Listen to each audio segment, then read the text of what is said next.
Hello friends, कल जो हमने मध्य प्रदेश की फर्स्ट क्लास पढ़ी थी उसमें हमने मध्य प्रदेश का गठन क्यों हुआ ये पढ़ा था।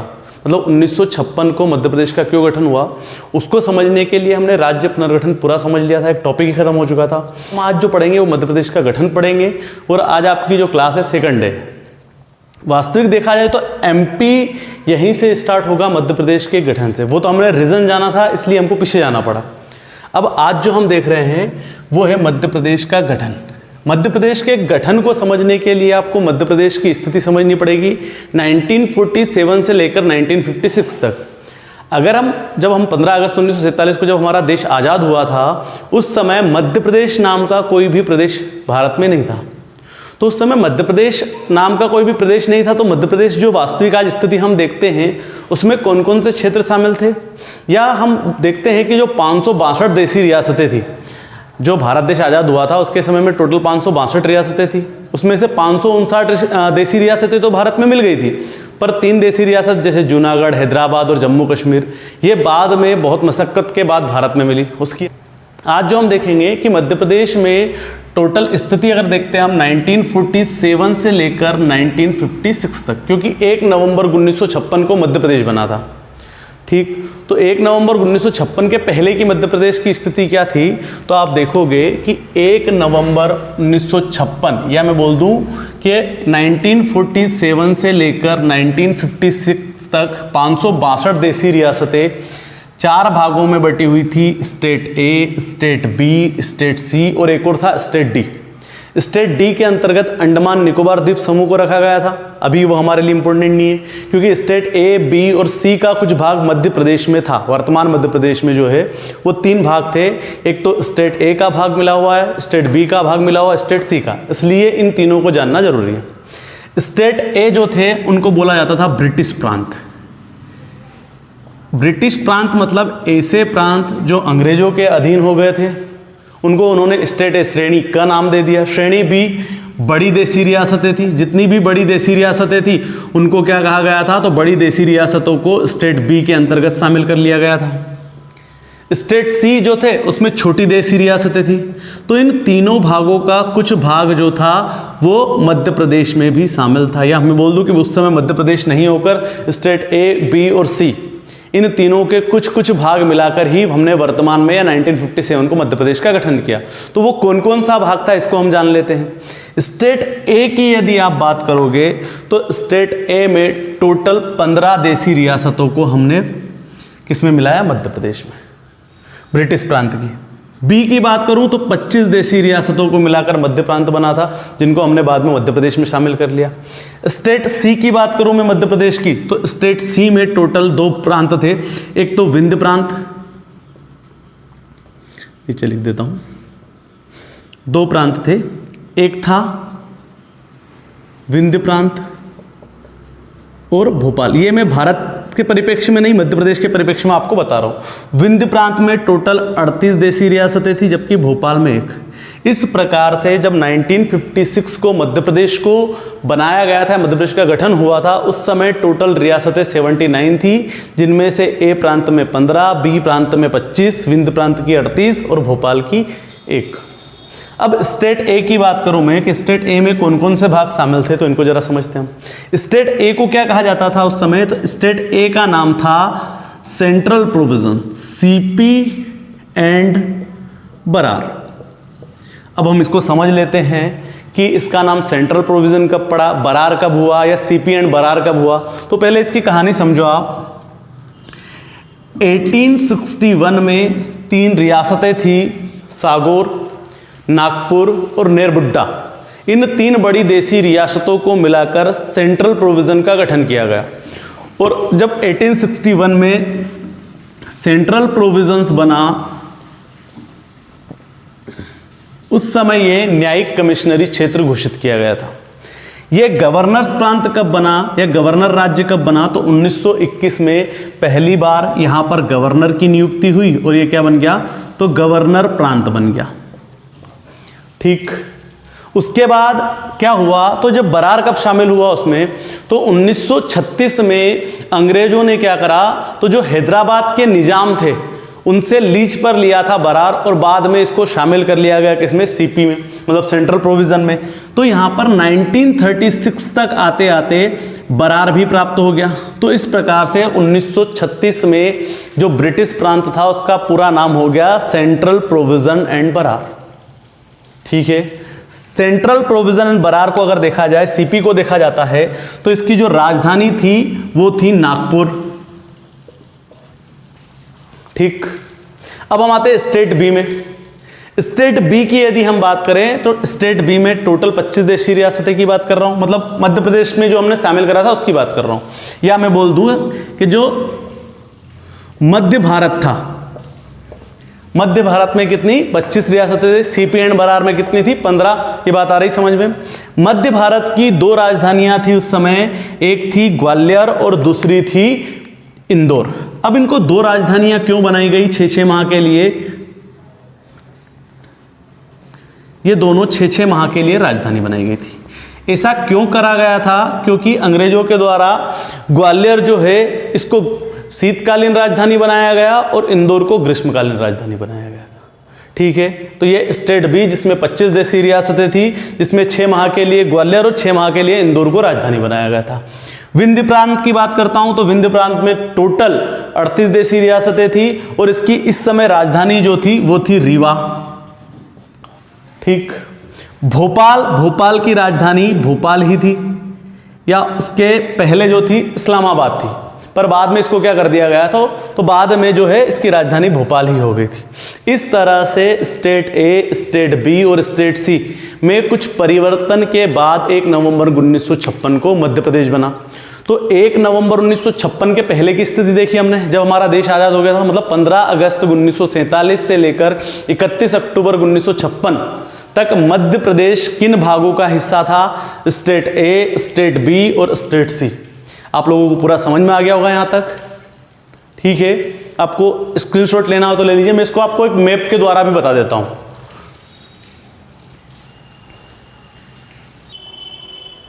अब देखो मध्य प्रदेश जो है 1947 से 1956 तक कैसा दिखता था और कौन कौन से प्रांत इसमें शामिल थे।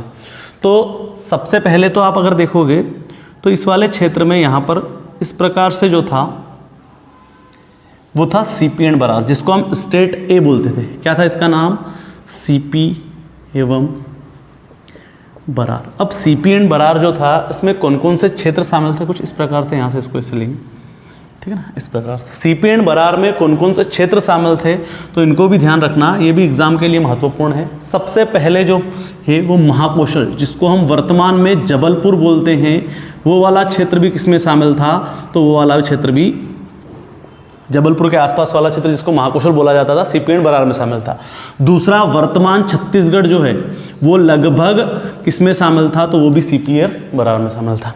ये वाला जो आप नीचे पार्ट देख रहे हो, ये वाले 8 जिले हमने तत्काल मुंबई राज्य को दिए थे, ठीक है, जिसको विदर्भ कहा जाता है। तो विदर्भ वाला भाग भी किसमें शामिल है? तो विदर्भ वाला भाग भी सीपी एंड बरार में शामिल था। और उस समय सीपी एंड बरार की जो राजधानी थी वो राजधानी क्या थी? तो सीपी एंड बरार की जो राजधानी थी वो थी नागपुर। ये तो स्टेट ए की बात हुई हमारी, जिसको हम ए बोल रहे हैं। स्टेट बी की बात करते हैं तो स्टेट बी जो है ये पूरा वाला पार्ट जो था इसको कहा जाता था मध्य भारत, ये वाला पूरा पार्ट। इसकी 2 राजधानी हमने देखी, एक क्या थी? ग्वालियर। और ग्वालियर जो थी ये कैसी राजधानी थी? शीतकालीन। और ग्रीष्मकालीन राजधानी क्या थी? तो ग्रीष्मकालीन इंदौर थी। मतलब 6-6 माह के लिए दोनों को राजधानी घोषित किया था। ये कौन सा भाग है? तो इसको हमने स्टेट बी में शामिल किया था। स्टेट बी मतलब बड़ी देशी रियासत है। और इसमें टोटल रियासतों की संख्या कितनी देखी हमने मध्य भारत में? तो मध्य भारत में हमने टोटल 25 देशी रियासतें देखी है, जबकि सीपी एंड बरार में हमने 15 देशी रियासतें देखी हैं। अब हम आते स्टेट सी पर। जब स्टेट सी की आप बात करते हो तो उसको हमने 2 भागों में देखा था। स्टेट सी में छोटी देशी रियासतें शामिल थी, जिसमें 2 देशी रियासतें, एक तो विंध्य प्रदेश शामिल था और विंध्य प्रदेश की राजधानी क्या थी? तो उस समय विंध्य प्रदेश की जो राजधानी थी वो थी रीवा। और इसमें कितनी, सी में कितनी अगर देखा है तो, या सी के अंतर्गत हमने 2 चीजें पढ़ी थी, विंध्य प्रदेश और भोपाल। तो विंध्य प्रदेश में टोटल देशी रियासतों की संख्या कितनी थी? तो इसमें थी 38। सी के अंतर्गत ही, ध्यान रखना डी में मत ले जाना भोपाल को, ये जो सी के अंतर्गत ही कौन सी प्रांत, एक और जो है वो रियासत शामिल थी, वो थी भोपाल, और भोपाल की राजधानी थी भोपाल, और इसमें मात्र एक रियासत थी, भोपाल खुद। यहाँ तक की मैप आप लोगों को समझ में आ गया होगा। अब वर्तमान स्थिति में अगर देखेंगे हम, तो ये वाला विदर्भ वाला हिस्सा जो है वो निकाल देंगे, और तो छत्तीसगढ़ वाले हिस्सों को भी निकाल देते हैं, तो वर्तमान जो मध्य प्रदेश है उसकी स्थिति आ जाएगी। हम वर्तमान मध्य प्रदेश को भी समझेंगे, यहाँ तक जो है वो आप लोगों को स्थिति क्लियर होगी। ये मैं 1956 के पहले की स्थिति बता रहा हूँ। 1 नवंबर 1956 को हम आते हैं, 1 नवंबर 1956 को हमने क्या क्या परिवर्तन करे उसको भी मैं आपको मैप के द्वारा समझा दूंगा। स्क्रीनशॉट लेना है तो ले लीजिए आप लोग। अब देखो, अभी तक जो हमने स्थिति देखी वो 1947 से लेकर 1956, 1947 से लेकर 1956 तक की स्थिति देख ली। 1 नवंबर 1956 को मध्य प्रदेश का गठन हुआ। अब हम उसको देखते हैं कि 1 नवंबर 1956 को क्या क्या परिवर्तन हुए। तो मैंने अभी आपको बताया कि टोटल स्टेट कितने थे, 3 स्टेटों में परिवर्तन हुआ, स्टेट ए, स्टेट बी। देखो अब हम परिवर्तन देखेंगे कि क्या क्या परिवर्तन हुए। तो स्टेट ए, स्टेट बी और स्टेट सी, 3 थे, तीनों में परिवर्तन देखते हैं। स्टेट ए का नाम क्या था, सीपी एंड बरार। ठीक, मैंने समझा दिया आपको कि सीपी एंड बरार नाम कब पड़ा, सीपी और बरार के अंतर्गत क्षेत्र कौन कौन से शामिल है। अब हम डायरेक्ट परिवर्तन देखते हैं। तो स्टेट ए के अगर परिवर्तन देखेंगे हम, तो स्टेट ए में क्या परिवर्तन हुआ, तो विदर्भ वाला हिस्सा, विदर्भ वाला भाग तत्काल मुंबई राज्य को दे दिया गया। उस समय महाराष्ट्र का गठन नहीं हुआ था। मैंने आपको बताया था कि 1960 में मुंबई को 2 भागों में बांटा गया था, गुजरातियों के लिए गुजरात और मराठियों के लिए महाराष्ट्र। तो उस समय क्या था, मुंबई राज्य, तो मुंबई राज्य को दे दिया। अब इसमें मुंबई राज्य में कितने जिले शामिल थे, या सॉरी विदर्भ वाला जो हिस्सा है उसमें कितने जिले थे, तो हमने विदर्भ वाले हिस्से में जो 8 जिले थे वो दिए थे तत्काल मुंबई राज्य को। तो वो 8 जिले देखो कौन कौन से थे, तो 8 जिले में बुल्डाना, अकोला, अमरावती, यवतमाल, भंडारा, नागपुर, चांदा और वर्धा। ये 8 जिले हमने तत्काल मुंबई राज्य को दे दिए, जिसको क्या बोला गया है, विदर्भ। मतलब विदर्भ वाला हिस्सा हमने किसको दिया, मुंबई राज्य को। स्टेट ए में एकमात्र परिवर्तन हुआ कि विदर्भ वाले हिस्से को हमने तत्काल मुंबई राज्य को दे दिए। मतलब 8 जिले हमने तत्काल मुंबई राज्य को दे दिए और कोई परिवर्तन नहीं करा। तो स्टेट ए का बाकी भाग हमने पूरा कहाँ मिला लिया, तो मध्य प्रदेश में मिला लिया। इतना सा समझ में आ गया। इसके बाद हम आगे चलते हैं। तो आगे जो है वो है स्टेट बी। जब हम स्टेट बी की बात करते हैं तो स्टेट बी का नाम था मध्य भारत। और मध्य भारत की 2 राजधानी हमने देखी थी, कौन कौन सी, इंदौर और ग्वालियर, 6 माह के लिए। स्टेट बी की यदि बात करूं, मध्य भारत की बात करूं, तो मध्य भारत में हमने 2 प्रोसेस अपनाई लेन देन की। मतलब एक हिस्सा दे दिया और एक हिस्सा ले लिया। लेन मतलब लेना। तो क्या क्या लिया हमने वो देख लो पहले। तो लिया क्या हमने, और परिवर्तन किसके साथ करा, तो राजस्थान के साथ। क्या परिवर्तन करा हमने, तो कोटा जिले की सिरोंज तहसील, क्या करा, कोटा जिले की सिरोंज तहसील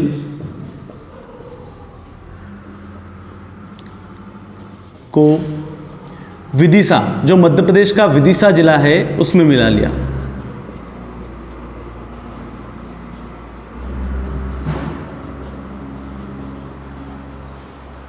ठीक है, क्या करा हमने, क्या लिया, तो जो राजस्थान का कोटा जिला है उस कोटा जिले की सिरोंज तहसील को लिया और लेकर हमने मध्य प्रदेश के विदिशा जिले में मिला लिया। यहां तक समझ में आ गया। इसके बाद अब दिया क्या, देन की बात कर रहे हैं हम, तो हमने क्या दिया, तो देखो यहां पर अगर देने की बात करते हैं हमने, तो मात्र मंदसौर जिले के भानपुर तहसील का एक सुनील टप्पा क्षेत्र है वो हमने राजस्थान को दे दिया। क्या करा, तो मंदसौर जिले कि भानपुर तहसील के सुनील टप्पा को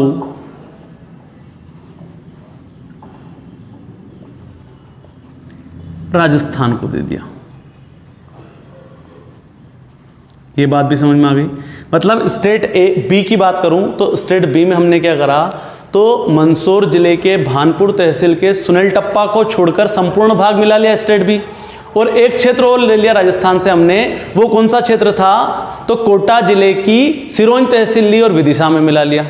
स्टेट ए में क्या परिवर्तन करा, तो स्टेट ए में एकमात्र परिवर्तन था, विदर्भ वाले हिस्से को तत्काल मुंबई राज्य को दे दिया, और विदर्भ वाले हिस्से में कितने जिले थे, 8 जिले। दूसरा, हमने स्टेट बी की बात कर रहा हूं मध्य भारत की, तो मध्य भारत में लेने देने की दिया क्या, तो हमने दिया सुनील टप्पा, लिया क्या, सिरोंज तहसील। किसका भाग थी, किसमें मिला, यही मैंने आपको बता दिया।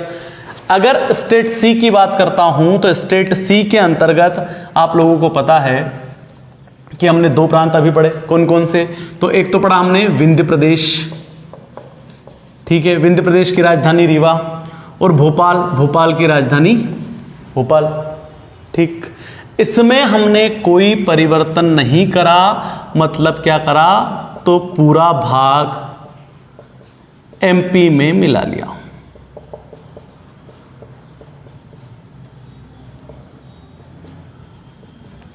यहां तक आ गया समझ में, यहां तक कोई दिक्कत है क्या? एक बार फिर से देख लो, मात्र 3 लाइन है। स्टेट ए में हमने मात्र एक परिवर्तन करा है, विदर्भ वाले भाग को तत्काल मुंबई राज्य को दे दिए, जिसमें 8 जिले थे, लिखवा दिए मैंने, यवतमाल, वर्धा, नागपुर, चांदा, भंडारा, ठीक है ना, ये पूरे बुल्ढाना और अकोला, ये 8 जिले हमने तत्काल किसको दे दिए, तो तत्काल मुंबई राज्य को दे दिए। स्टेट ए में एक परिवर्तन, विदर्भ वाला हिस्सा महाराष्ट्र को दे दिया, मुंबई राज्य को दे दिया। बी में क्या परिवर्तन, लेन देन की प्रोसेस, क्या करा हमने, लिया क्या, तो सिरोंज तहसील ली और विदिशा में मिला लिया। दिया क्या, तो सुनील टप्पा दे दिया, बस इतना सा परिवर्तन।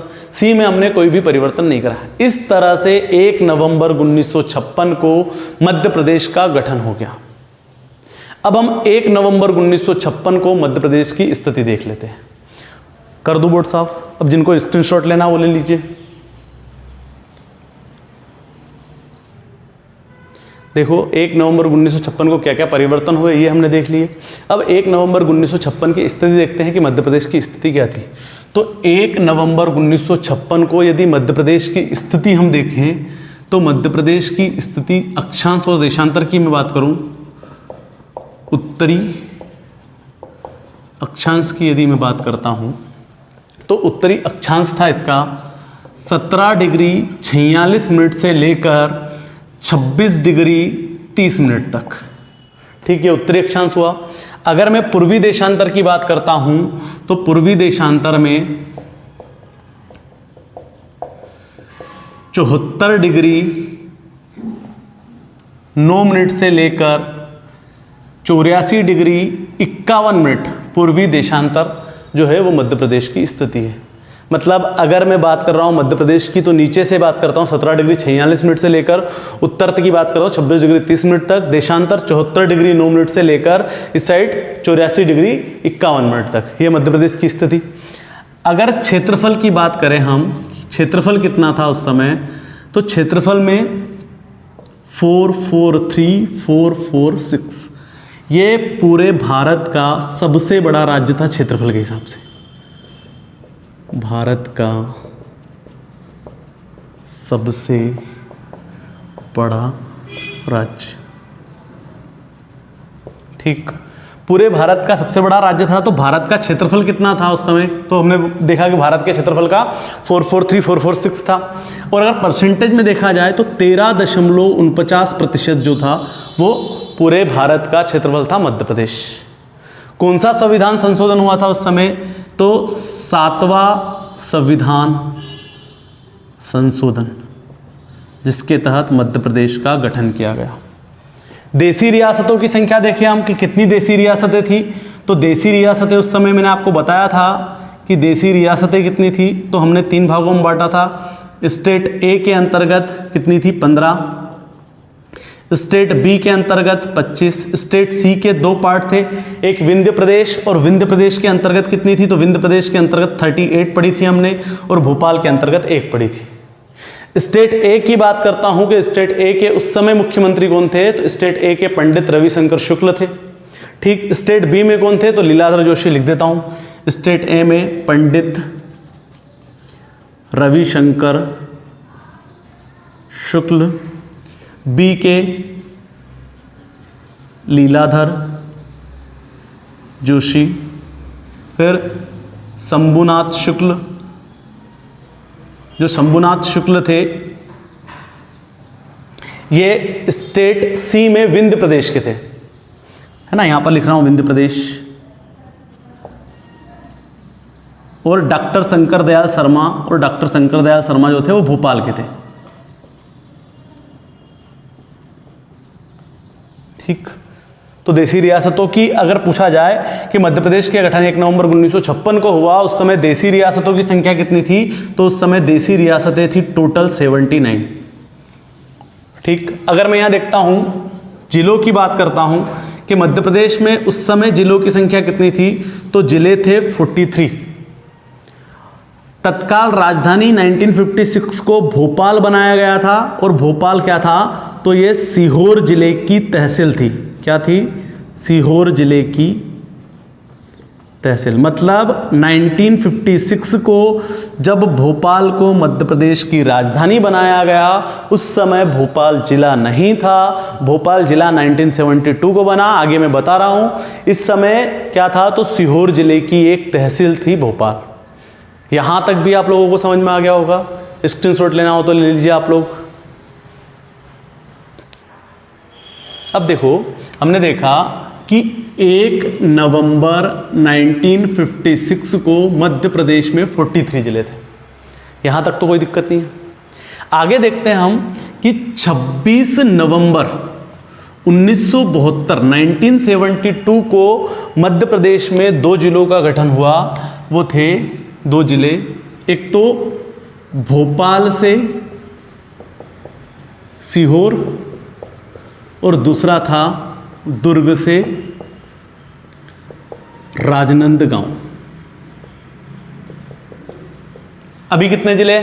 43 + 2 1972 में कितने हो गए? 45 जिले।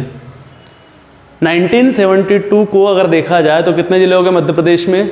72 जिले। दूसरी बात, जो मध्य प्रदेश की राजधानी भोपाल है, भोपाल जिला कब बना है? तो 26 नवंबर 1972 को। 26 जनवरी 1972 को इसकी घोषणा हो चुकी थी। तो कभी आपको डेट 26 नवंबर नहीं दी होती है तो आपका आंसर जो देखा होता है या उस बुक में मिलेगा, वो उस समय क्या मिलता है? 26 जनवरी। तो 26 जनवरी को घोषणा हुई थी, 26 नवंबर को जिला बना। आगे हम देखते हैं, यहां तक की स्थिति क्लियर है आप लोगों को। इसके बाद हम देखते हैं कि 1983 में एक समिति बनी थी, BR दुबे या BR दवे समिति। 1983, इस समय जो मुख्यमंत्री थे वो थे माननीय मुख्यमंत्री अर्जुन सिंह। अगर 1972 का पूछेगा इस समय मुख्यमंत्री कौन थे, तो इस समय थे प्रकाश चंद्र सेठी। प्रकाश चंद्र सेठी, ठीक है। इन्होंने एक समिति, इनके समय जो अर्जुन सिंह है, इनके समय में एक समिति का गठन हुआ, BR दुबे समिति या दवे समिति। इसने उस समय मांग की कि मध्य प्रदेश में तत्काल कितने जिले बनने चाहिए, तो 10 जिलों का गठन होना चाहिए। 1983 में। पर क्या हुआ, तो हुआ ये कि इस समिति की अनुशंसा जो है नहीं मानी गई, या उस समय जिले नहीं बने। तो मात्र ये क्या रह गई, एक अनुशंसा रह गई। उसके बाद इस पर कोई कार्य नहीं हुआ। कार्य कब हुआ, तो कार्य हुआ 24 मई 1998 को। 15 साल बाद जो BR दवे समिति या दुबे समिति थी, उसने 10 जिलों की जो मांग की थी उसको मान लिया गया और 10 जिलों का गठन हुआ। 10 में से वर्तमान में मध्य प्रदेश में 4 है। उन 4 जिलों को हम देख लेते हैं कौन कौन से हैं। तो मुरैना से अलग होकर बना था श्योपुर, जबलपुर से अलग होकर बना कटनी, मंडला से डिंडोरी और खरगोन से बड़वानी, और बाकी के 6 जिले छत्तीसगढ़ में हैं, तो हमें महत्वपूर्ण नहीं है, हम यहाँ पर जान लें। अब गठित कब हुए ये? 1998 में। इस समय मुख्यमंत्री जो थे वो थे माननीय दिग्विजय सिंह। ठीक, अब 15 साल बाद गठित हुए, तो 15 साल बाद 10 की जगह ज़्यादा जिले गठित करने होंगे।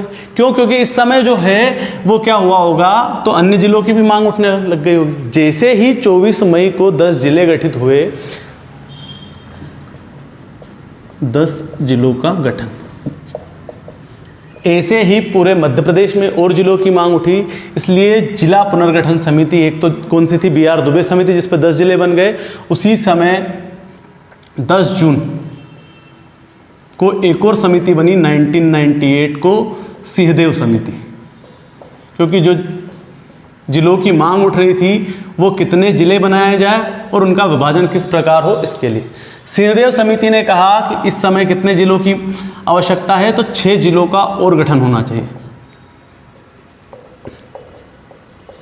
गठन की अनुशंसा की और इनकी अनुशंसा मान ली गई और 6 जुलाई को और 6 जिले गठित कर दिए गए।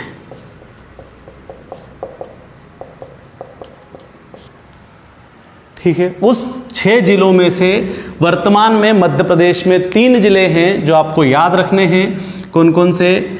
तो सबसे पहला मंदसौर से नीमच, ठीक, दूसरा होशंगाबाद से हरदा,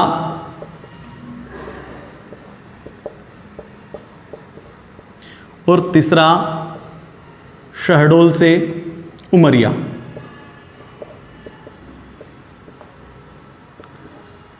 यहाँ तक समझ में आ गया।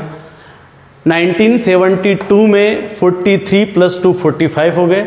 1983 में जिला पुनर्गठन समिति BR दुबे का गठन हुआ, अनुशंसा की, पर जिलों की मांग नहीं मानी गई है। जिलों की जो गठन हुआ वो नहीं हुआ। 1983 में सिर्फ अनुशंसा हुई है।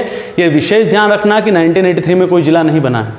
आगे जाकर 24 मई 1998 को जिले बने, कितने? 10। देखो पहले कितने जिले थे, तो 1 नवंबर 1956 को 43 जिले थे। 1972 को कितने हो गए? 45 हो गए। 1998 को क्या करेंगे, तो 45 + 10 कितने हो गए? 55, 55 और 6 जिले 6 जुलाई को गठित हुए, तो 55 + 6 कितने हो गए? 61। मतलब अगर देखा जाए कि 6 जुलाई 1998 के बाद मध्य प्रदेश में टोटल जिले कितने हो गए थे, तो 61 जिले हो गए थे। संभाग कितने हो गए थे, तो हमने उस समय संभाग नहीं लिखे हैं। टोटल संभाग थे 12 हो गए थे। इस प्रकार से 1 नवंबर 2000 तक मध्य प्रदेश की यदि जिले और संभाग की स्थिति देखी जाए, तो मध्य प्रदेश में 12 संभाग और कितने जिले? 61 जिले। 1 नवंबर 1956 को क्या हुआ, तो 1 नवंबर 2000 को क्या हुआ, तो 1 नवंबर 2000 को क्या हुआ, मध्य प्रदेश से अलग हुआ छत्तीसगढ़। मध्य प्रदेश से अलग होकर कौन सा बना? छत्तीसगढ़ राज्य बना। और छत्तीसगढ़ भारत का 26वां राज्य जो है, 26वें राज्य के रूप में इसका गठन हुआ। अब हम उसको देख लेते हैं। 1 नवंबर 2000 की स्थिति देखते हैं। यहां तक आ गया आप लोगों को समझ में? स्क्रीनशॉट लेना हो तो ले लीजिए। अब देखो 1 नवंबर 2000 को क्या हुआ था, तो 1 नवंबर 2000 को MP से अलग होकर क्या बना? छत्तीसगढ़। मध्य प्रदेश और छत्तीसगढ़ अलग राज्य का गठन हुआ। हमने उस समय छत्तीसगढ़ को 3 संभाग दे दिए। 12 संभाग थे हमारे पास, बचे कितने हमारे पास? 9 संभाग। मध्य प्रदेश के पास कितने संभाग बच गए? 9 संभाग। जिले तो कितने थे? 61 जिले थे। 61 में से हमने 16 जिले छत्तीसगढ़ को दे दिए। मध्य प्रदेश के पास कितने जिले बचे? तो मध्य प्रदेश के पास बचेंगे 45 जिले। ठीक, देखो 15 देशी रियासत छत्तीसगढ़ में चली गई। मध्य प्रदेश के पास कितनी बचेगी? 64 देशी रियासतें। ठीक है, दूसरी चीज समझो आप, MP के पास संभाग कितने थे? तो मध्य प्रदेश के पास अगर मैं बात करता हूं 2000 के पहले की स्थिति, संभाग 12, जिलों की बात करूं तो जिले 61, लोकसभा सीट की बात, सॉरी विधानसभा सीट देख लो पहले, फिर लोकसभा देख लेते। विधानसभा सीट की बात करता हूं तो विधानसभा सीटें जो थी वो थी 320। लोकसभा सीट की बात करूं तो लोकसभा सीटें जो थी वो थी 40। राज्यसभा सीटें देखेंगे हम तो राज्यसभा सीटें जो थी वो थी 16। अब इनका बंटवारा भी देख लेते हैं हम। मध्य प्रदेश में वर्तमान में कितनी है लोकसभा सॉरी विधानसभा, तो विधानसभा की जो सीटें हैं वो है 230। 90 सीटें कहाँ चली गई, तो 90 विधानसभा की सीटें हमने छत्तीसगढ़ पे चली गई। फिर हम देखते हैं लोकसभा की सीटें, वर्तमान में मध्य प्रदेश में लोकसभा की सीटें कितनी है, तो लोकसभा की सीटें जो है वर्तमान में 29 है। छत्तीसगढ़ को कितनी दे दी हमने, तो छत्तीसगढ़ को 11।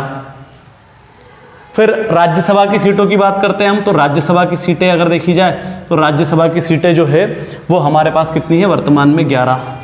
कितनी चली गई राज्यसभा की सीटें, तो 5 राज्यसभा की सीटें छत्तीसगढ़ में चली गई।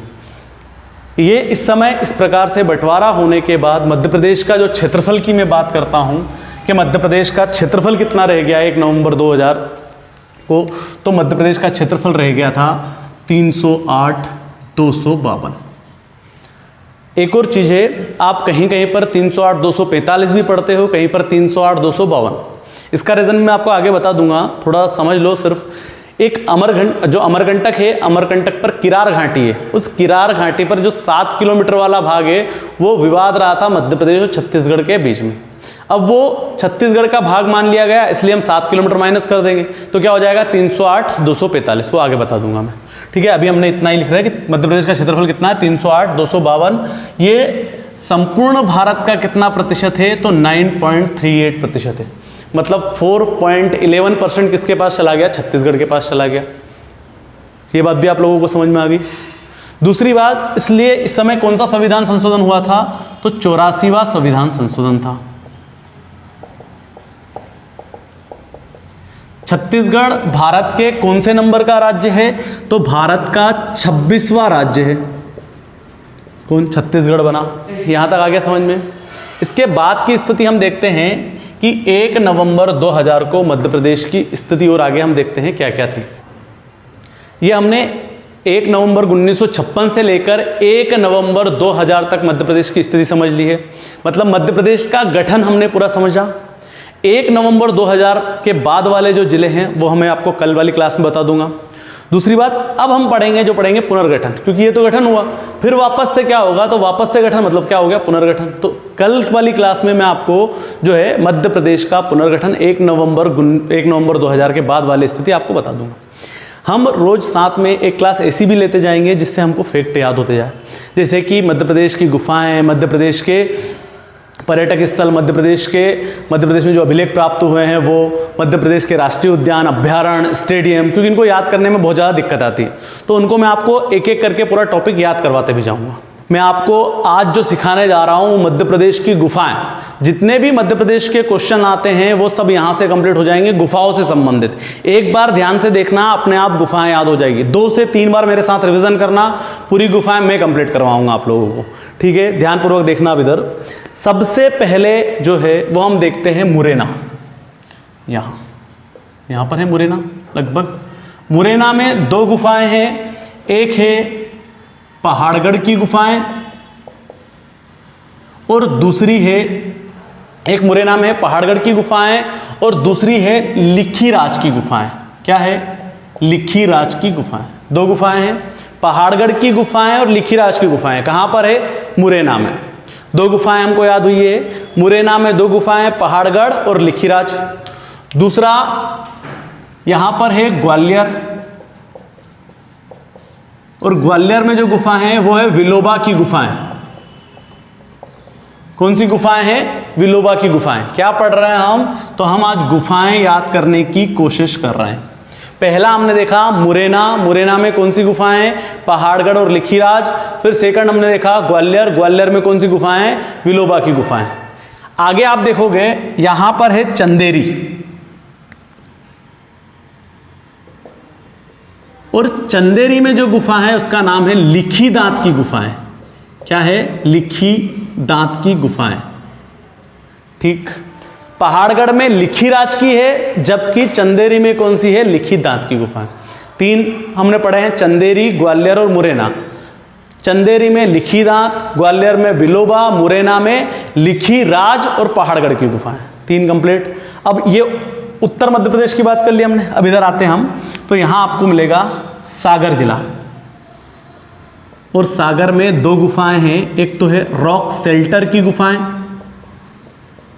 और दूसरी है आपचंद की गुफाएं, आबचंद की गुफाएं। तो सागर में कितनी गुफाएं हैं, तो सागर में 2 गुफाएं हैं, रॉक शेल्टर की गुफाएं और आपचंद की गुफाएं। इस वाले क्षेत्र में जाओगे तो यहां पर आपको दिखेगा टीकमगढ़, और टीकमगढ़ में भी 2 गुफाएं हैं। एक है चंद्रशेखर की गुफाएं और दूसरी जो है वो है सिद्धेश्वर या सिद्ध की गुफाएं,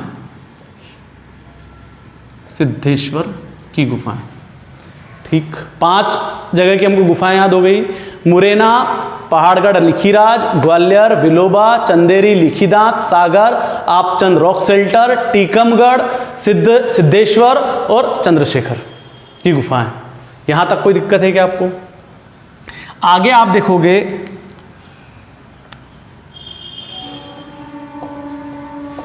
सतना।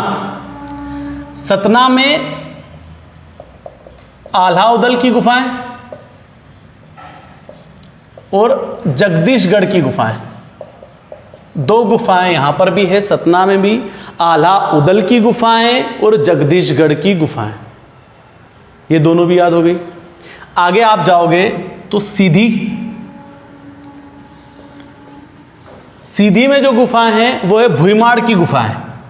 कौन सी है? भुईमाड़ की गुफाएं। सीधी में जो गुफाएं हैं वो कौन सी है? भुईमाड़ की गुफाएं। ठीक है, यहां तक याद हो गया।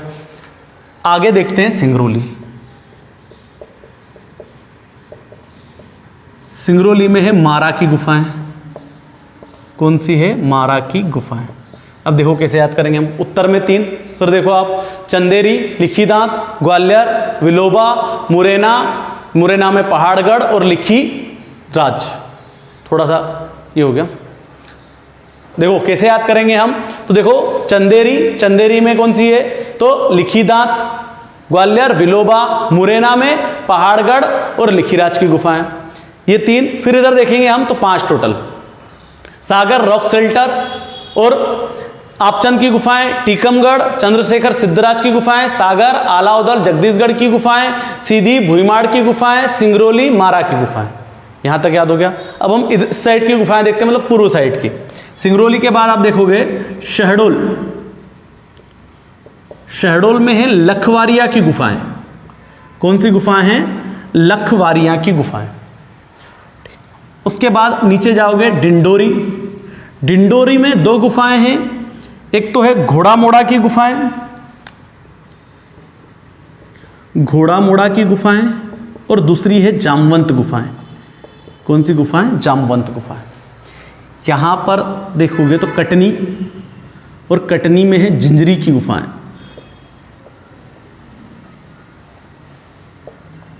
जिंजरी की गुफाएं। यहां इस वाले क्षेत्र में आपको दिखेगा शिवनी, और शिवनी में जो गुफा देखोगे आप वो दिखेगी आपको गुड़ी की गुफाएं।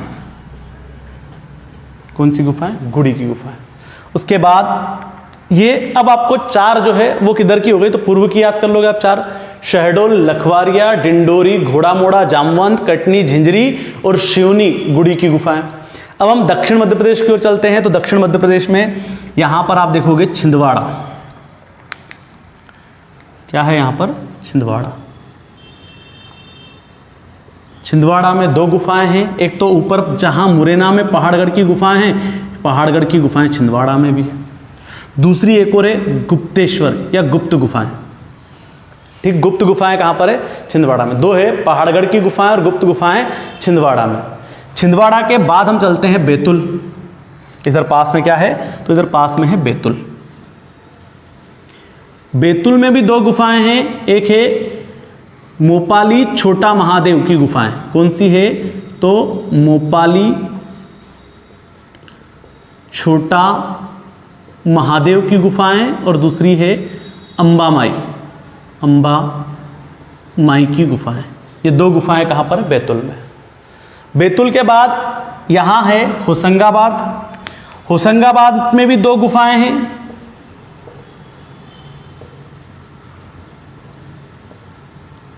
एक तो है पांडव की गुफाएं और एक पंचमणि की गुफाएं।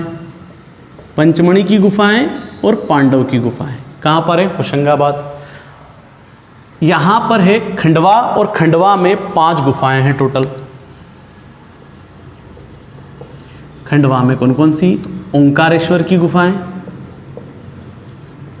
पहली प्रसिद्ध है, फिर काजल रानी की गुफाएं, फिर अगर देखोगे शंकराचार्य की गुफाएं, सतमत्रिका की गुफाएं, और एक और गुफाएं हैं श्री गोविंद पाद। नीचे तक दिख जाए, यहां लिख रहा हूं मैं, एक और है श्री गोविंद पाद की गुफाएं। ये 5 गुफाएं टोटल खंडवा में। खंडवा के बाद हम देखते हैं धार में, तो धार में 3 गुफाएं हैं। कौन कौन सी?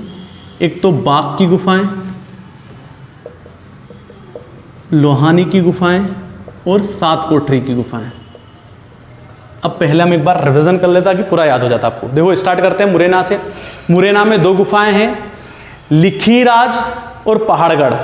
ग्वालियर बिलोबा, चंदेरी लिखीदांत, सागर आपचंद रॉक शेल्टर, टीकमगढ़ सिद्धराज और चंद्रशेखर। उसके बाद सतना में आलाउदल और जगदीशगढ़।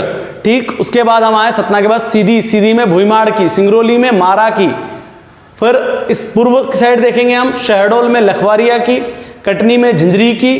ठीक, उसके बाद डिंडोरी में घोड़ा मोड़ा, जामवंत की गुफाएं, शिवनी में गुड़ी की गुफाएं। ये पूर्व। दक्षिण में चलते हैं हम। दक्षिण में हमने सबसे पहले जो देखा छिंदवाड़ा में पहाड़गढ़ की गुफाएं, एक मुरैना में भी, एक यहाँ पर भी। गुप्त पहाड़ियाँ, ये भी कहाँ पर है? तो ये भी छिंदवाड़ा में। उसके बाद हमने पढ़ा बैतुल में 2 मोपाली छोटा महादेव और अंबामाई की गुफाएं। फिर बैतुल के बाद हमने देखा होशंगाबाद में 2 पांडव और पंचमढ़ी। खंडवा में 5 ओंकारेश्वर, काजल रानी, शंकराचार्य, सतमत्रिका और गोविंद पाद। ओंकारेश्वर याद रहेगा, ओ से ओंकारेश्वर, का से काजल रानी, फिर स से सतमत्रिका और शंकराचार्य आ जाएगा, और र से हम बोलते हैं श्री करते हैं श्री गोविंद पाद। धार की बात करी मैंने, बाघ, लोहानी और 7 कोठरी की गुफाएं।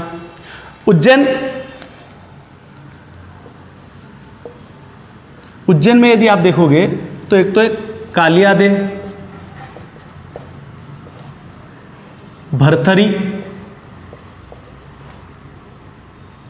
ठीक, इसके बाद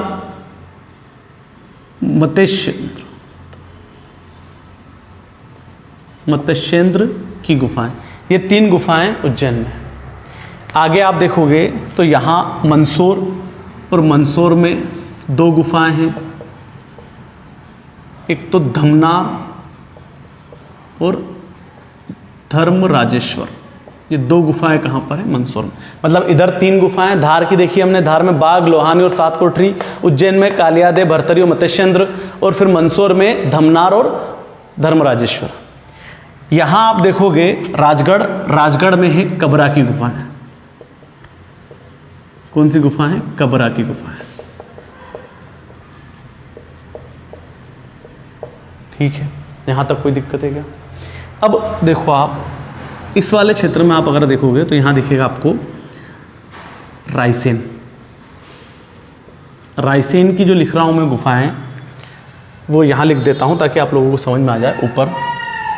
और महत्वपूर्ण है रायसेन में सबसे पहली भीमवेटिका की गुफाएं। भीमवेटिका की गुफाएं, पार्वती की गुफाएं और मृगेंद्रनाथ की गुफाएं। ये 3 गुफाएं रायसेन में हैं, इंपॉर्टेंट है तीनों। उसके बाद आप यहां पर थोड़ा सा ऊपर ही देखोगे, यहां विदिशा को यहां पर करेंगे हम। और विदिशा के लिए मैं आप लोगों को इधर लिख रहा हूं विदिशा की गुफाएं, यहां से इस प्रकार ले जाकर। विदिशा में 2 है, खंडगिरी और उदयगिरी, और उदयगिरी महत्वपूर्ण है, उदयगिरी और खंडगिरी की गुफाएं। ठीक, यहां देखो आप, यहां पर जो है वो है भोपाल, और भोपाल में है नवेरी की गुफाएं। कौन सी है? नवेरी की। यहीं पर आपको सीहोर, और सीहोर में भी 2 गुफाएं हैं, सारामारा की गुफाएं, सारामारो की गुफाएं। ठीक, थोड़ा सा ध्यान रखेंगे। यहाँ पर जो है विदिशा को हम ऊपर लेके गए हैं, थोड़ा मैप इधर उधर होगा, देख लेना। ये आपको पूरी, अगर आप 1 से 2 बार इन गुफाओं को मैपिंग कर लेंगे या इसके साथ में बोलते जाएंगे तो आपको पूरी गुफाएं याद हो जाएगी। यहाँ तक का आपकी गुफाएं भी याद हो गई है, और हमने जो मध्य प्रदेश पढ़ा है वो मध्य प्रदेश भी पढ़ लिया है 1 नवंबर 1956 से लेकर 1 नवंबर 2000 तक। यहाँ तक किसी को कोई दिक्कत है क्या? ठीक है, जिसको स्क्रीनशॉट लेना ले लीजिए।